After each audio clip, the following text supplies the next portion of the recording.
നിങ്ങളുടെ ഇഷ്ട പരമ്പരകൾ എക്സ്ക്ലൂസീവായി സൺ നെക്സ്റ്റ് ആപ്പിലൂടെ തികച്ചും ഫ്രീ ആയി ഇപ്പോഴേ ആപ്പ് ഡൗൺലോഡ് ചെയ്യൂ. ഞാൻ മനസ്സറിഞ്ഞ അമ്മ എന്ന് വിളിച്ചത് നിങ്ങളെയാ. ആ എന്നോട് തന്നെ എന്തിനാണ് ഇങ്ങനെ ഒരു ദ്രോഹം ചെയ്തത്?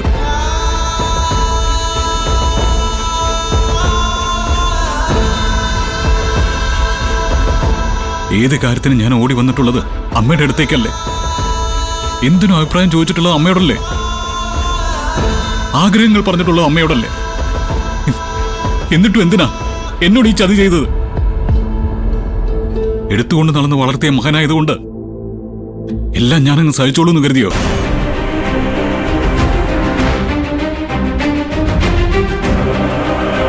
പറ, എനിക്ക് മറുപടി വേണം. പറയമ്മേ, എന്താ ഒന്നും പറയാത്തത്? മറുപടി ഇല്ലേ? പറയാനൊന്നുമില്ലേ അമ്മയ്ക്ക്? ഇനി വേറൊരു കാര്യം ചോദിച്ചോട്ടെ. ആ ജപ്പാൻ കമ്പനിയുടെ കോൺട്രാക്റ്റിൽ എന്നെ തോൽപ്പിക്കുന്നതിന് വേണ്ടി അമ്മ CK ചന്ദ്രബോസിനൊപ്പം ചേർന്നു അല്ലേ?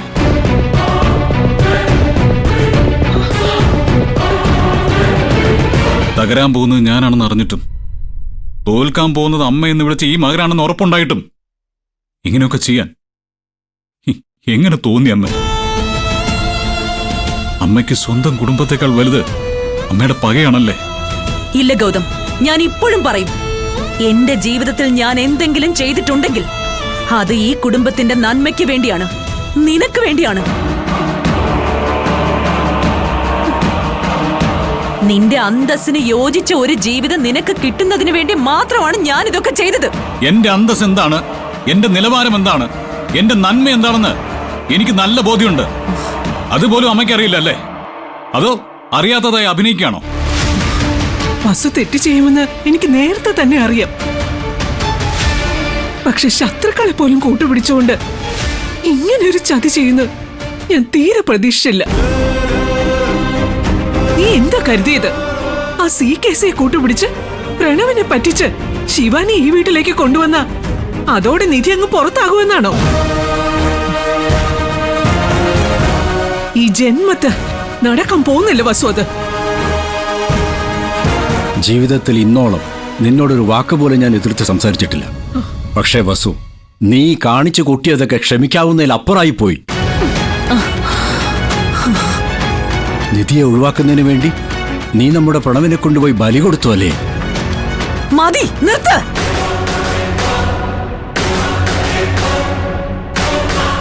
ഈ കുടുംബത്തിന് വേണ്ടി ഓരോ നിമിഷവും എന്റെ ജീവിതത്തിൽ നിന്ന് ബലി കൊടുത്തവളാണ് ഞാൻ. എന്നിട്ട് നിങ്ങളൊക്കെ എന്താ ചെയ്തത്? എല്ലാവരും ഈ നിൽക്കുന്ന നിധിയുടെ പക്ഷം ചേർന്നു. എന്നിട്ട് എന്നെ അങ്ങ് തനിച്ചാക്കിയല്ലേ? ആന്റി ആരും തനിച്ചാക്കിയിട്ടില്ല. തെറ്റിദ്ധാരണയാണത്. അതുകൊണ്ടാണ് ആന്റി ഇപ്പൊ തെറ്റായ കാര്യങ്ങൾ ചിന്തിക്കുന്നതും ചെയ്യുന്നതും. മിണ്ടിപ്പോരുത് നീ. എന്റെ ഈ അവസ്ഥയ്ക്ക് കാരണം നീ ഒറ്റ ഒരുത്തിയാണ്. പ്രണവിനെ കൊണ്ട് CKസിക്ക് തട്ടിക്കളിക്കാൻ ഇട്ടുകൊടുത്ത് ശിവാനിയുമായിട്ടുള്ള കല്യാണം നടത്തിയിട്ടാണോ അമ്മ നിധിയോട് പ്രതികാരം ചെയ്യുന്നത്? എന്റെ ഈ മുഖത്ത് നോക്കിയാണ് പ്രണവിന്റെ ശിവാനിയുടെ വിവാഹം നടത്തുമെന്ന് ആ CK ചന്ദ്രബോസ് വെല്ലുവിളിച്ചത്. നമ്മുടെ പ്രണവിന്റെ വിവാഹം നടത്താൻ അവനാര്?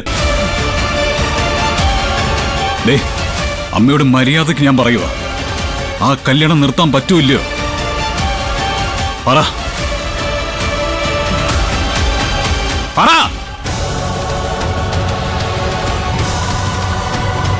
പ്രണവിനെ രക്ഷിച്ചേ പറ്റൂ. ഇത് ഈശ്വരമംഗലമാണ്, നമ്മുടെ കുടുംബമാണ്. അതിൽ തൊട്ട് കളിക്കരുത്. അവന്റെ ഈ വിവാഹം നടക്കാൻ പാടില്ല. അത് മുടക്കണം. അതെന്താ, പ്രണവ് ഈ ഈശ്വരമംഗലത്തുള്ളതല്ലേ? അവൻ ആഗ്രഹിക്കുന്ന ഒരു പെണ്ണിനെ നിങ്ങൾ എല്ലാവരും കൂടി എന്തിനാ ഇങ്ങനെ എതിർക്കുന്നേ? അമ്മയ്ക്ക് അറിയാവുന്നതാണ് ശിവാനി നല്ല പെണ്ണല്ല. ഓ, നിന്റെ ഭാര്യയെക്കാളും മോശപ്പെട്ടവളാണോ ശിവാനി?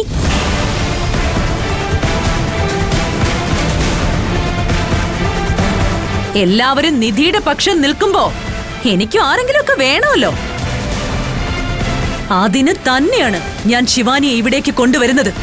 വേണ്ട വസു, ശിവാനി നമ്മുടെ കുടുംബത്തിലേക്ക് വരരുത്. ശരിയാവില്ലത്. ഒരു കാരണവശാലും ഈ വിവാഹം നടക്കരുത്. ഈ വിവാഹം ഞാൻ നടത്തിയിരിക്കുവേട്ടത്തി. ഈ നിധി കാരണം ഈ കുടുംബത്തിന്റെ സർവ്വ അന്തസ്സും നശിച്ചതാണ്. അതിനൊരു പരിഹാരം എനിക്ക് ഉണ്ടാക്കിയേ പറ്റൂ. അതിനു വേണ്ടി ശിവാനിയെ ഈ വീടിന്റെ മരുമകളായിട്ട് ഞാൻ കൊണ്ടുവന്നിരിക്കും.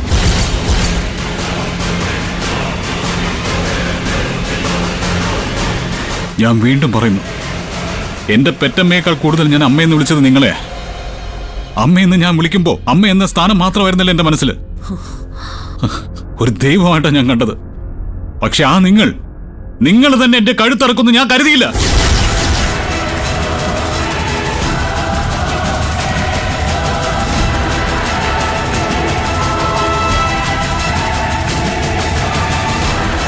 ഈ മനസ്സ് നിറയെ ഇപ്പൊ പകയാണ്, പ്രതികാരമാണ്.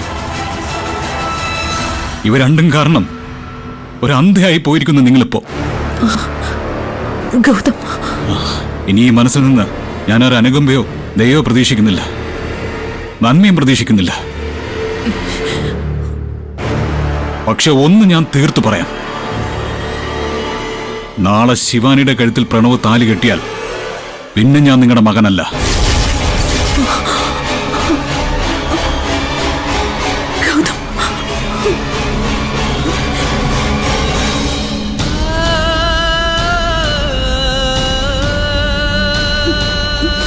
പിന്നെ എനിക്ക് ഈ മുഖം പോലും കാണണ്ട. ഞാൻ നോക്കുകയില്ല.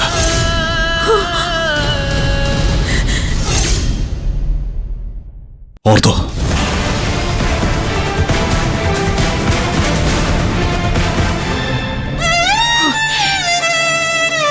സന്തോഷായോ? മനസ്സ് നിറഞ്ഞു കാണുമല്ലോ ഇപ്പോ. മറ്റുള്ളവരെ തകർത്തിട്ടായാലും ജയിച്ചാ മതിയല്ലോ നിനക്ക്. അമ്മയെന്ന് വിളിച്ച് ഈ സാരിത്തുമ്പി തൂങ്ങിയ അവൻ നടന്നിട്ടുള്ളത്. എന്റെ ഗൗതം, ആ കുഞ്ഞിനെ വസു നീ ചതിച്ചത്, അവനെ നീ വേദനിപ്പിച്ചത്. അവന്റെ കണ്ണുകളാ നീ ഇപ്പൊ നിറയിച്ചത്. ഞാൻ മനസ്സ് തട്ടി പറയുക, ഇതിന്റെ പാപം ഈ ജന്മം നിന്നെ വിട്ടു പോവില്ല വസു.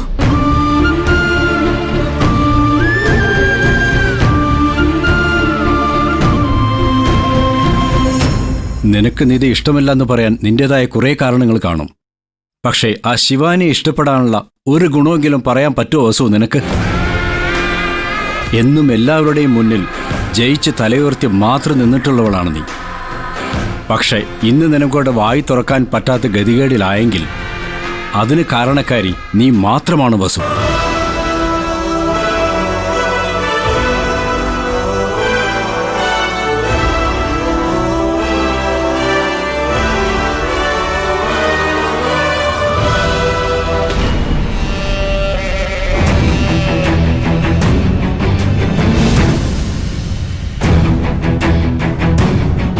എടീ, ഒരു കുടുംബത്തെ മുഴുവൻ എനിക്കെതിരാക്കിയപ്പോ നിനക്ക് സമാധാനമായോടി? നാളെ ഞാൻ പ്രണവിനെ കൊണ്ട് ശിവാനിയുടെ കഴുത്തിൽ താലി കെട്ടിക്കും. തോറ്റു പോകൂടി നീ. ഈശ്വരമംഗലം വീടിന്റെ മരുമകളായി നാളെ ശിവാനി ഈ വീട്ടിലേക്ക് കയറി വരും. ഒരുങ്ങിയിരുന്നോ? നീ വേണം ആരതി ഒഴിഞ്ഞ് അവളെ ഈ വീട്ടിലേക്ക് കയറ്റാൻ. ഇതുറപ്പായും നടന്നിരിക്കും. നടക്കില്ല ആന്റി. ഇപ്പൊ എല്ലാവരുടെ മുൻപില് ആന്റിയുടെയും മുഖം മൂടി അഴിഞ്ഞു വീണ് കഴിഞ്ഞു. നാളെ പ്രണവിന്റെയും ശിവാനിയുടെയും വിവാഹം നടത്താനാവാതെ നാണം കെട്ട് നിങ്ങൾ ഇവിടെ വന്ന് നിൽക്കും. ഞാനും ഗൗതവും ജീവനോടെ ഉണ്ടെങ്കിൽ ആ വിവാഹം നടക്കില്ല.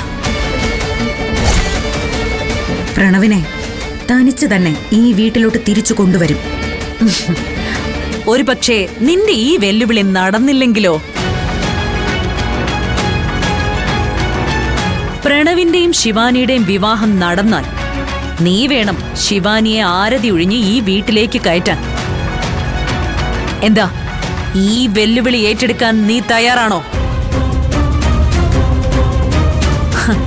വലിയ ഉറപ്പ് പറഞ്ഞതല്ലേ? എന്താ വെല്ലുവിളി ഏറ്റെടുക്കാൻ ഒരു ബുദ്ധിമുട്ട്? ഓ, അപ്പോ ഉറപ്പില്ല അല്ലേ? ആ വെല്ലുവിളി ഞാൻ ഏറ്റെടുക്കുന്നു.